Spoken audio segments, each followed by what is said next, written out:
વિદ્યાર્થી મિત્રો good morning. આજે આપણે ધોરણ 12 વિષય અર્થશાસ્ત્ર પ્રકરણ 4 નવું પ્રકરણ નામ છે એનું બેન્કિંગ અને નાણાકીય નીતિ।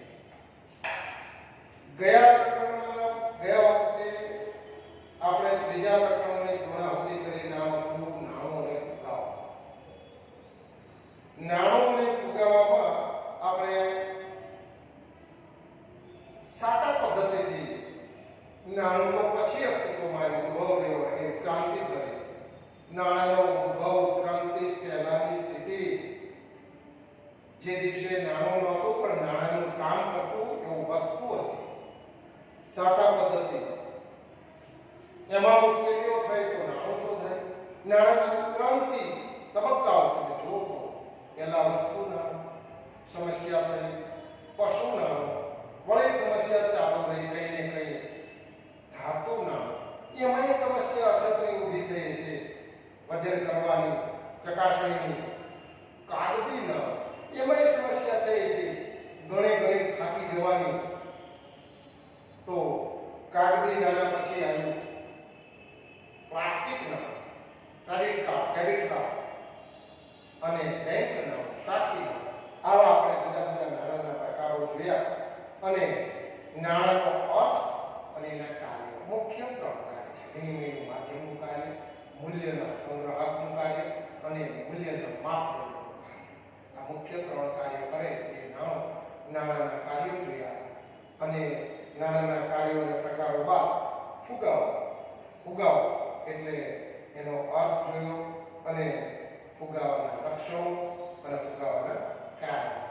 છેલ્લે આપણે ફુગાવાના કારણો જોયા હતા કે માંગ અને પુરવઠાને કારણે વસ્તુની કિંમતો વધે છે, તો માંગમાં વધારો થવાના કારણો ત્રણ હતા। આપણે માંગમાં શા કારણે વધારો થાય છે, તો એમાં પણ આપણે ત્રણ કારણો જોયેલા હતા કે માંગમાં વધારો થવાના કારણે નાણાંના પુરવઠામાં વધારો થાય, કે પછી સરકારના જાહેર ખર્ચમાં વધારો થાય, કે વસ્તી વધે થી માંગ વધે છે અને ખર્ચ એટલે કે ઉત્પાદન ખર્ચમાં વધારો, કાચા માલનો ભાવ વધે, વીજળીના રેટ વધે, અછત સર્જાય, આ રીતે ખર્ચમાં વધારો થાય અને અન્ય કારણો આ બધાને કારણે કરવેરાની નીતિ એવી હોય, ટેક્સ વધારે હોય તો પણ ભાવ વધે અને આયાતી વસ્તુઓ મોંઘી પડતી હોય, બહારથી મંગાવીને જે વાપરીએ છીએ ઉત્પાદન કાર્યમાં કે સીધા, તો એ મોંઘું પડે। આ બધા કારણો લીધે વસ્તુની કિંમતો ઝડપથી વધે, નાણાંના મૂલ્યમાં ઘટાડો થાય। આ ફુગાવાના લક્ષણો છે, આ ફુગાવાનું અસર છે અને એના આપણે કાર્ય કરીએ। આજે આપણે નવા પ્રકરણ પર જઈ રહ્યા છીએ કે જેમાં બેન્કિંગ, બેંક શબ્દ, બેંકથી આપણે સૌ પરિચિત છીએ। બેંકમાં આપણે સૌનું ખાતું હોય છે, કદાચ કોઈને ના પણ હોય એવું બને, પણ બેંક એટલી તો આવતા જતા માણસોને ખબર પડે કે આ બેંક છે। બેંકમાં શું તો કે એમાં નાણાંના વ્યવહારો થાય, નાણાં જમા કરાવવા બેંકમાં જાય, નાણાં ઉપાડવા બેંકમાં જાય, ચેક ભરવા બેંકમાં જાય, બેંકમાં ચેક ભરીને આપી દે। બેંક કેવું કામ કરે છે? દુકાન છે નાણાંની, નાણાં લોકોના લે છે અને લોકોને આપે છે।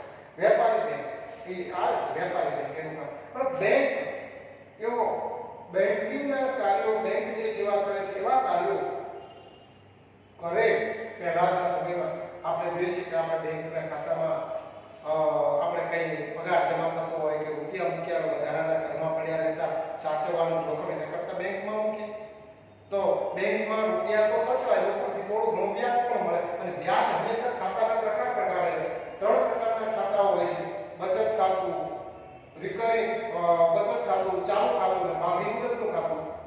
સમયને ધ્યાનમાં રાખે, સમયની મુદત જેમ મુદત વધે એવું વ્યાજનો દર ઓછો, મુદત ઓછી વ્યાજનો દર ઓછો, કારણ કે એ વ્યાજનો દર આપવામાં બેંકને લાભ થાય તો તમને આપે।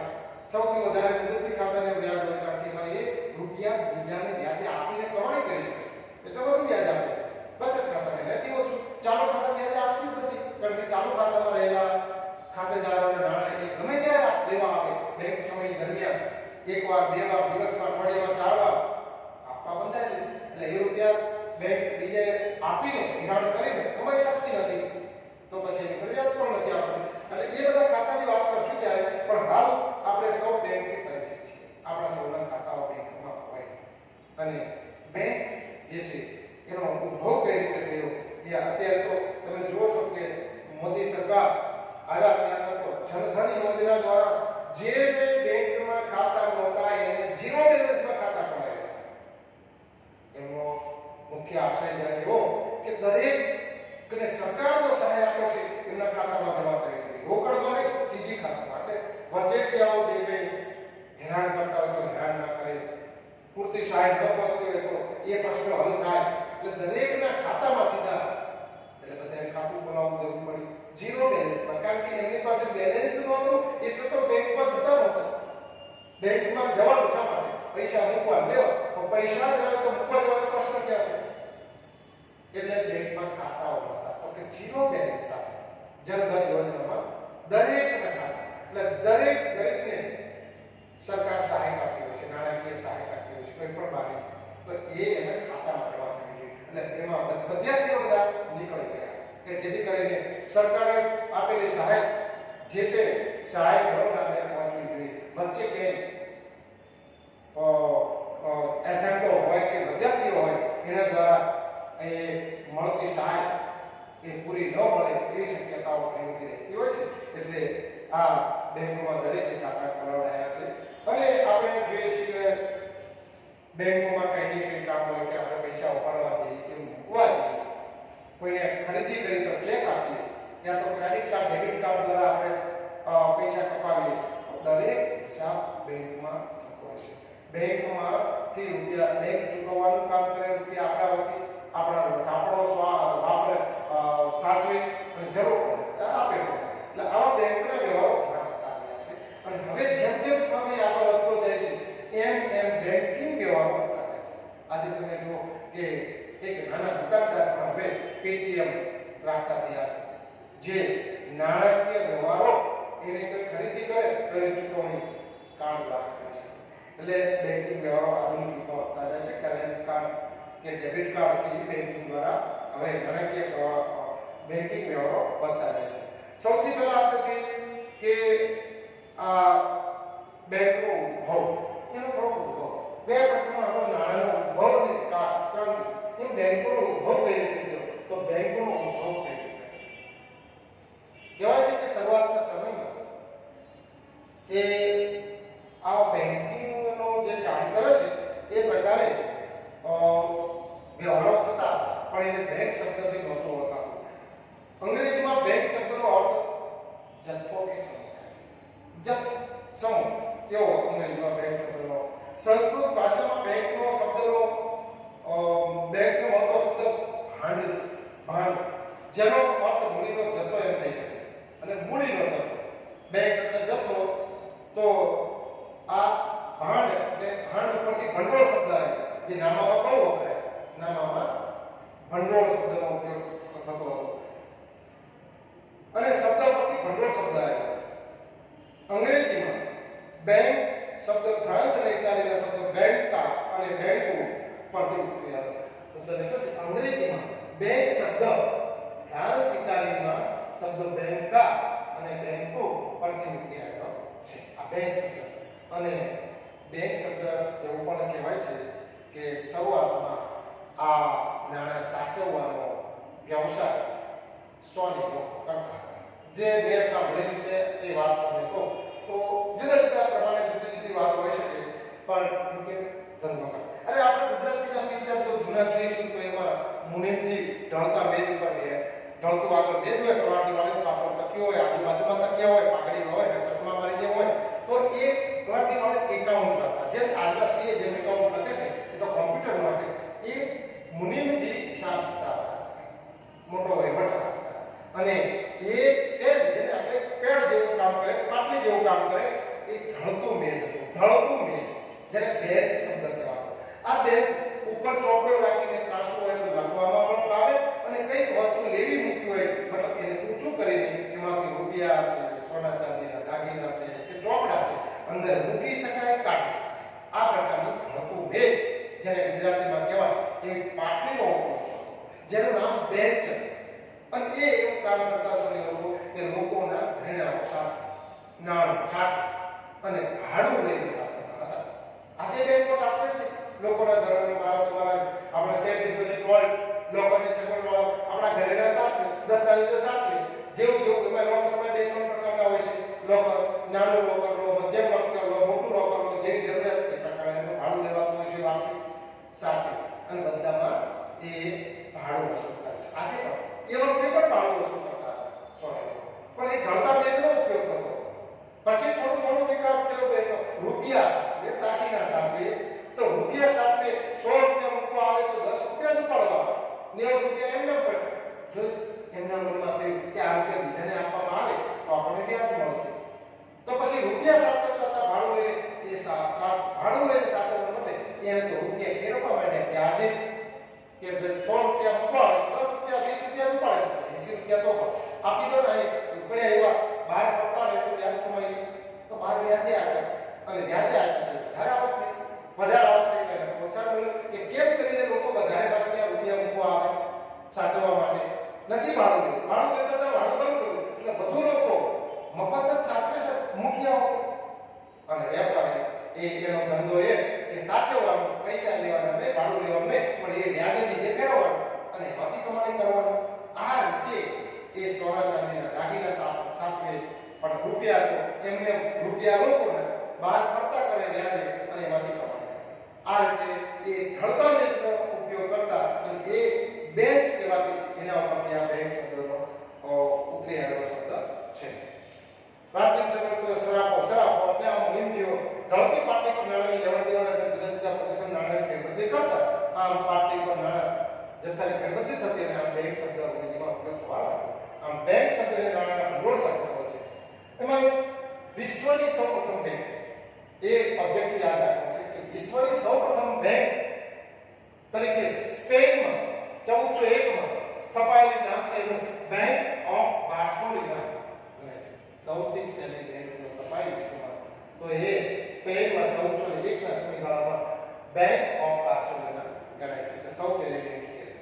અને ત્યારથી નાણું ચલણ તરીકે સ્વીકૃત પામ્યું. ત્યારથી નાણાંનું કાર્ય કરતા વિનિમયના માધ્યમ મૂલ્યના માપદંડ પૂરતું મર્યાદિત ન રહેતા મૂલ્યના સંગ્રાહક તરીકે તેમના ભવિષ્યના સોદાઓ ચૂકવણીને વિલંબિત ચૂકવણીના સાધન તરીકે પણ સ્વીકૃત બન્યું. નાણાંના કાર્યો વધતા નાણાંના મૂલ્યની જાળવણીનો પ્રશ્ન પડ્યો. નાણાંના કાર્યો કયા પ્રકારમાં આપણે ગયા કે મૂલ્યના માપદંડનો પ્રશ્ન, મૂલ્યના સંગ્રહનો પ્રશ્ન અને વિનિમયના માધ્યમો. આ બધું તો કામ કરે. ઉપરથી વિલંબિત ચૂકવણી એવા સોદાઓ હોય કે જેને મોડા નાણાં ચૂકવવાના, જેમ કે આપણે ઉધાર લઈએ. અત્યારે તમે જોવો છો કે ઘણા બધા વેપાર ઉધારમાં થતો હોય છે, પછી ચૂકવવાના નાણાં હપ્તે હપ્તેથી ચૂકવવાના. કોઈ મકાન લેવું છે, કોઈ વાહન લેવું છે તો કે હપ્તા કરીને કે આટલા હપ્તાના નાણાં ચૂકવવાના, આટલા વર્ષમાં આટલા હપ્તા પૂરા કરવાના. હપ્તાની સંખ્યા, હપ્તાની રકમ નક્કી થઈ ગઈ તો એ વિલંબિત ચૂકવણી થઈ. એવી આ વિલંબિત ચૂકવણીમાં સાધન તરીકે પણ સ્વીકૃત બન્યું છે. નાણાંના કાર્ય વધતા નાણાંના મૂલ્યની જાળવણીનો પ્રશ્ન પણ ઉભો થયો. ટૂંકમાં નાણાં આધારિત અર્થવ્યવસ્થામાં નાણાંની સાચવણી, તેની હેરફેર અને તેના મૂલ્યનું જાળવણી માટે કોઈ સંસ્થાએ જરૂર પડી. મુખ્ય નાણાંની સાચવણી, નાણું સાચવવું, નાણું ફેરવવું, એક જગ્યાએથી બીજી જગ્યાએ લઈ જવું, લાવવું અને નાણાંની હેરફેર કરવી, સાચવવી, હેરફેર કરવી અને મૂલ્યની જાળવણી. નાણાંના મૂલ્યની જાળવણી. નાણાંનું મૂલ્ય જળવાય નહીં, મૂલ્ય ઘટવું ના જોઈએ. વધે તો સારું નથી. જેમ કે અત્યારે દુનિયાના દેશોના જુદા જુદા દેશોમાં જુદા જુદા નાણું જુદા જુદા નામથી ઓળખાય છે. અમેરિકામાં ડોલર તો ભારતમાં રૂપિયો. તો દરેક દેશોમાં પોતાનું ચલણ છે અને પોતાના ચલણનું મૂલ્ય જળવાય રહે એ માટેનું કામ પણ બેંક કરતી હોય છે. નાણાંનું મૂલ્ય બહુ ઘટી પણ નથી. વિનિમય દર આપવો છે. $1 બરાબર આટલા રૂપિયા, $1 બરાબર આટલા પાઉન્ડ, એમ વિનિમય દર પણ જળવાય રહે એવું કામ કરવા માટે એક સંસ્થાની જરૂર પડે જે કાર્ય બેંક દ્વારા જોવા મળે છે. આ કામ બેંક કરે છે. હવે બેંકનો અર્થ કઈ? બેંકનો અર્થ તો બેંકિંગની સેવા આપતી સંસ્થા એટલે બેંક. બેંકિંગની સેવા જેમ પેલા નિયમો આપતા હતા કે લોકોને રૂપિયા સાચવવા, બીજાને વ્યાજે આપવા, એ તો ખરું. રૂપિયાનો જેમ કોઈ શાકભાજીનો વેપારી હોય તો શાકભાજીનો ખરીદી લાવે વેચે, કરિયાણાનો વેપાર તો કરિયાણો આગળથી ખરીદી લાવે જતા અને છૂટકમાં વેચે. એમ આ પણ બેંકનું કામ છે નાણાંનો વેપાર કરવાનો. નાણાં એના કુદરત નથી. લોકોને નાણાં લેવાના છે આપણો તરીકે, એ જ નાણાં બીજાને ધિરાણ તરીકે આપવાના છે અને આવા નાણાં આધારિત બીજા કામો પાછળ ઠીક કરવાના છે. રૂપિયા લેવા, રૂપિયા આપવા અને એવા નાણાકીય વ્યવહારો કરો. એટલે બેંકિંગની સેવા આપતી સંસ્થા એટલે બેંક.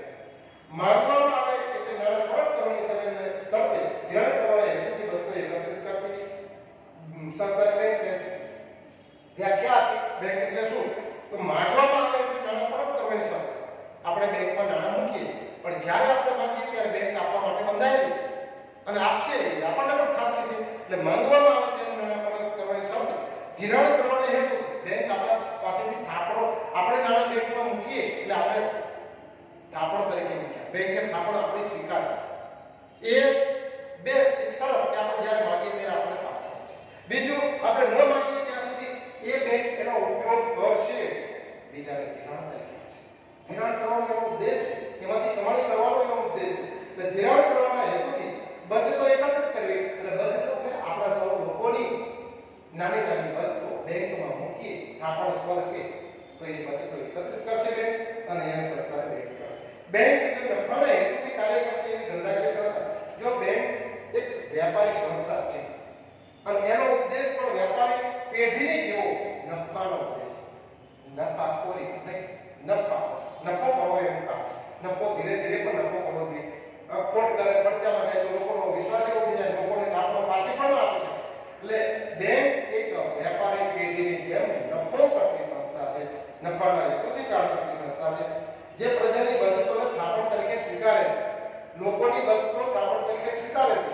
એટલે થાપણ ભેગી કરવાનું કામ, એકત્રિત કરવાનું કામ. એમાં 3 પ્રકારની થાપણો છે: ચાલુ થાપણો, બચત થાપણો, મુદતી થાપણો.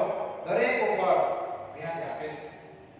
ચાલુ થાપણો ઉપર વ્યાજ નથી આપતું, બાકીની 2 થાપણો પર મુદતના સમયને ધ્યાનમાં રાખીને વ્યાજ આપે છે અને એ થાપણો ધિરાણ તરીકે આગળ વ્યાજ આપે છે. થાપણો સ્વીકારે છે, તેના બદલામાં વ્યાજ આપે છે. વ્યાજ આપે છે. ચાલુ ખાતાની થાપણો એકબીજાને વ્યાજ નહીં આપી શકતી હોય, વ્યાજ નથી આપતી, પણ બચત ખાતું અને બાંધી મુદતના ખાતામાં વ્યાજ આપે છે. તે થાપણો સાચવે છે, વ્યાજ આપે છે, સાચવે છે. શું કામ ઘરમાં રાખવા જોઈએ? જો બેંકમાં મૂક્યા સાચવશે અને ઉપરથી થોડું ઘણું વ્યાજ પણ મળશે. વળી તે થાપણોમાંથી જે લોકોને જરૂર હોય તેમને ધિરાણ આપે છે. થાપણો આવી ગયા પછી કોઈ આગળ કોઈને ન આપે તો એને નુકસાન થાય, કારણ કે થાપણો સાચવીને વ્યાજ આપે. થાપણો સાચવવાનો તો છે, ઉપરથી વ્યાજ પણ આપવાનું છે, તો વ્યાજ ઓછું આપે છે, પણ એ રૂપિયા થાપણો તરીકે સ્વીકારેલા અન્ય જરૂરિયાતમંદોને, લોકોને, વેપારીઓને, કોઈ કારીગરોને, કોઈ ધંધાકીય એકમને, કોઈ ઉદ્યોગોને ધિરાણ તરીકે ઊંચા વ્યાજ આપે છે. આપણને આપણા રૂપિયા બેંકમાં મૂકો એટલે ઓછું વ્યાજ આપે, લગભગ 3% જેવું બચત ખાતામાં 3 થી 4%, અને 1 રૂપિયા એ બીજાને ઉદ્યોગપતિઓને કે ધિરાણ તરીકે આપે, લોન તરીકે આપે, તે એની પર 12%, 13%, અત્યારે તો દર નીચો છે, લગભગ 8% થી 9%ના દરે વ્યાજ આપે છે. આપણને તો 3.5% વ્યાજ આપે. વચ્ચેનો ડિફરન્સ એ એના વહીવટી ખર્ચાઓ, એના કર્મચારીઓના પગાર, આ બધું કાઢતાય નફો કરે. આ એટલે બેંકનું છે પેલું કેવું કે લોકોના રૂપિયા લેવાના અને બીજા રૂપિયા આપવાના, પણ નફો કરી ધંધો કરવાનો, લોકોના રૂપિયા ઉપર ઓછું વ્યાજ આપવું અને એ રૂપિયા બીજાને ધિરાણ કરતા વધુ વ્યાજ પસંદ કરવું. આ એક નાણાંનો વેપાર કરતી સંસ્થા છે અને એ પણ નફો કરે. અને ધિરાણ સામે વ્યાજ વસૂલ કરે છે અને અતિરિક્ત નાણાંનું દેશના વિકાસ માટે વિવિધ ક્ષેત્રોમાં રોકાણ કરે છે. આ અતિરિક્ત વધારાના નાણાંનું દેશના વિકાસમાં રોકાણ પણ બેંકો કરે છે. ટૂંકમાં અર્થતંત્રમાં બેંકો દ્વારા નાણાંની હેરફેરનું કાર્ય થાય છે. નાણાં એક જગ્યાએથી બીજી જગ્યાએ મોકલે છે. મોટા ભાગે હવે તો જેને કહેવાય કે ભૌતિક નાણું, નોટો, એને પણ બહુ લઈ જવાની જરૂર નથી. એક જગ્યાએથી બીજી જગ્યાએ એન્ટ્રીઓ, ખાલી એન્ટ્રીઓથી કામ થઈ જતું હોય છે. દરેક બેંકમાં એમ પૈસા પડ્યા હોય, એક બેંકમાંથી બીજી બેંકમાં, એક શહેરમાંથી બીજા શહેરમાં, એક દેશમાંથી બીજા દેશમાં. અહીં તમે રૂપિયા બેંકમાં જમા કરાવો, ત્યાંથી ઉપાડી શકો. એને નાણાં ત્યાં નથી દેતા, એન્ટ્રી જઈ એટલે નાણાં ક્યાં સમજો. એટલે આપણે ઝડપથી આ નાણાકીય વ્યવહારો થયા છે. એટલે હેરફેર કરવાનું કામ થાય છે. નાણું પડી રહે એટલે તેની આવક એક પ્રવૃત્તિમાંથી બીજી પ્રવૃત્તિમાં સતત હેરફેર થતી ન રહે તો નાણાં પડી રહેલા જથ્થાનું મૂલ્ય ભવિષ્યમાં ગાળામાં ઓછું થતું જાય છે. ફરતા નાણાંનું હવે પડી રહેવાનું આપણા જ ઘરમાં જો નાણું તિજોરી પડી હોય તો એ ડબલ થતું નથી, પણ એ જ નાણું બેંકમાં મૂકો તો એમાં વ્યાજ પ્લસ થતા થતા ધીમે ધીમે વધે છે. એમ બેંકમાં પડેલું નાણું ડબલ થતું નથી, મોટું થતું નથી, વધારો થતો નથી, ઉપરથી બેંકમાં પડેલું નાણું તો ઘટે, પડી રહેવાથી ઘટે, કેમ કે વ્યાજ ચૂકવવાનું છે. થાપણદારોને થોડું ઘણું વ્યાજ ચૂકવવું પડશે. એટલે એ નાણું તો ફરતું જ સારું, નાણું હંમેશા ફરતું સારું. એ નાણું તરત જ બેંક, જો કે બેંક વાળા બધા જ અત્યારે પોતાનો પ્રચાર પ્રસાર કરતા હોય, બેન્કિંગના વ્યવહારો વધવા જોઈએ. આપણે જ્યારે બેન્કિંગ વ્યવહારો એટલે આપણે થાપણો મૂકવાનું પણ આપણને પ્રોત્સાહન આપે. તમે આ જગ્યાએ રોકો, આ જગ્યાએ રોકો, આ ખાતા ખોલાવો. ખાતા ખોલાવવા માટે બેંકો હરીફાઈ કેટલી બધી ચાલે છે કે અમારે ત્યાં ખાતું ખોલાવો, સગવડ સારી મળશે, રૂપિયા જમા કરાવો, એફડી કરાવો, એમને નાણાંની જરૂર છે. અને એ પણ સાથે કે લોન લઈ જાઓ, જેને જોઈએ લોન લઈ જાઓ બસ. તો એ લોન તરીકે આપશે. બંને પ્રકારના ગ્રાહકની જરૂર છે. થાપણદારો પણ જોઈએ છે અને લોન ધારકો પણ જોઈએ છે. કારણ કે એનાથી જ એમની કમાણી છે, એનાથી જ એનો વિકાસ છે. એટલે બેંકોનો વેપાર બહુ થાય કે થાપણદારો પણ વધે અને લેનારા લોન ધારકો પણ વધે. અને બંનેનો વધારવાનો દરેક બેંકો પ્રયાસ કરતી હોય છે. પણ બેંકમાં પડી રહેલું નાણું તો ઉપરથી વધવાનું બદલે એમને નુકસાન કરાવે. એટલે એ પણ નાણું થવું જોઈએ. એટલે નાણું ધિરાણ પણ થવું જોઈએ. તો જ નાણાંનું મૂલ્ય વધતું રહેશે. વર્ગીકરણ જોઈએ બેંકોનું વર્ગીકરણ હવે જોઈએ તો બેંકોના વર્ગીકરણમાં મુખ્ય બે પ્રકારની બેંકો જોવા મળે છે. એક વેપારી બેંકો, વાણિજ્ય બેંકો અને બીજી મધ્યસ્થ બેંક. વેપારી બેંકો અનેક છે જેમાં આપણા સૌના ખાતાઓ ખોલાતા હોય છે. આપણી આજુબાજુ હોય, પંજાબ નેશનલ બેંક હોય, સ્ટેટ બેંક ઓફ ઇન્ડિયા હોય, એક્સિસ બેંક હોય, ઓબીસી બેંક હોય કે પંજાબ દેના બેંક હોય, આ બધી જ વેપારી બેંકો છે. અમુક રાષ્ટ્રીયકૃત બેંકો છે તો અમુક કોઓપરેટિવ બેંકો છે. બધી જ બેંકો વેપારી બેંકોનું કામ કરે છે. અને બીજી બેંક તો મધ્યસ્થ. મધ્યસ્થ બેંક એ દરેક દેશમાં એક જ હોય છે. દરેક દેશની મધ્યસ્થ બેંકનું નામ અલગ અલગ હોય. આપણે ત્યાં મધ્યસ્થ બેંકનું નામ RBI, reserve bank of India અને કેન્દ્રીય બેંક પણ કહેવામાં આવે છે. સર્વોપરી બેંક, દેશની બડી બેંક, બધી બેંકોની બેંક. આપણી બેંક એટલે વેપારી બેંક, પણ બેંકોની પણ બેંક એટલે મધ્યસ્થ બેંક. એટલે આ દેશની મધ્યસ્થ. ટૂંકમાં બેંકોને બે ભાગમાં વહેંચી શકાય. એક વેપારી બેંકો, જેમાં ઘણી બધી બેંકો આવશે, હવે તો ખાનગી બેંકો પણ છે, અને બીજું કામ છે મધ્યસ્થ. તો સૌથી પહેલા આપણે વેપારી બેંકો સમજીએ. વેપારી બેંક ભારતમાં 1949ના બેન્કિંગ કાયદા મુજબ, ભારતમાં 1949નો બેન્કિંગ કાયદો એ મુજબ વેપારી બેંકની વ્યાખ્યા આપણે જોવાની છે કે વેપારી બેંક એટલે એવી સંસ્થા જે બેન્કિંગ અંગેના વ્યવહાર કરે. બેન્કિંગ અંગેના વ્યવહાર એટલે બેંકનો વ્યવહાર કરે, થાપણો સાચવે, ધિરાણ કરે, બેંકોને લોકોને રૂપિયા ઉપાડવાની સગવડ આપે, ચૂકવણીને ઉપાડવાની સગવડ આપે, શાક સર્જન કરે અને આંતર બેંકિંગના વ્યવહારો કરે. આ બેંકિંગના કાર્યો છે. એટલે વેપારી બેંક એટલે એવી સંસ્થા જે બેંકિંગના વ્યવહારો કરે. એટલે કે દેશમાં રોકાણ વધારવા માટે પ્રજાને થાપણો સ્વીકારે. આ પહેલું, થાપણો સ્વીકારે. દેશમાં રોકાણ વધારવા, દરેકના ઘરમાં પડ્યા હોય થોડા રૂપિયા નિષ્ક્રિય, પણ એ જ રૂપિયા જો બેંકમાં હોય તો મોટું ભંડોળ થતા એ બેંક ધિરાણ કરશે અને ઉત્પાદનકારીમાં લાગશે. ઉત્પાદનકારીમાં લાગતા દેશનો ઝડપી વિકાસ થશે. એટલે દેશમાં રોકાણ વધારવા માટે પ્રજાની થાપણો સ્વીકારે, પહેલું કામ. અને જે ગ્રાહકને જરૂર પડે ત્યારે પાછી મળે. જે ગ્રાહક થાપણદારને જરૂર પડે તો ચેક દ્વારા, વિડ્રોલ ફોર્મ દ્વારા ઉપાડી શકે. જ્યારે જરૂર પડે ત્યારે ઉપાડે. અત્યારે જ્યારે પહેલા તો એવો બેંકના સમય દ્વારા નાણાં ઉપાડી શકે. આજનો આધુનિક યુગ છે. એટીએમ મશીન તમે 24 કલાક જ્યારે જરૂર પડે ત્યારે, જ્યાં જરૂર પડે ત્યારે તમે કોઈ બીજા સિટીમાં હોય તો પણ તમે એટીએમ દ્વારા નાણાં ઉપાડી શકો. જ્યારે જરૂર પડે. પહેલા તો ચેકથી, વિડ્રોલ ફોર્મથી બેંકમાં જવું પડતું. અત્યારે મોટા ભાગે રૂપિયા ઉપાડવા માટે બેંકમાં જવાની જરૂર નથી રહી. તમને ગમે ત્યાંથી રૂપિયા એટીએમથી મળી. અને હવે તો જે તે બેંકનું જ એટીએમ નહીં, અન્ય બેંકના એટીએમથી પણ નાણાં ઉપાડી શકાય છે. એટલે જરૂર પડે ત્યારે પાછા મળે અને જેમાંથી ચેક, ડ્રાફ્ટ કે પે ઓર્ડર વગેરે દ્વારા નાણાં ઉપાડે. થાપણો પણ સાચવે અને નાણાં ઉપાડવા થઈ શકે. અને એવા થાપણો ધ્યાન રાખી હું વાત કરી છે. તો આ વેપારી બેંકનો અર્થ થયો. અને હવે વેપારી બેંકના કાર્યો તરફ જઈએ તો વેપારી બેંકના કાર્યો લેતા પહેલા જોઈએ વેપારી બેંક ધંધાદારી એકમ છે અને નફા માટે કાર્ય કરે છે. આ વેપારી બેંકનું કામ નફો કરીને કામ કરવાનું હોય છે. અને થાપણો સ્વીકારવા માટે વ્યાજનો દર બેંક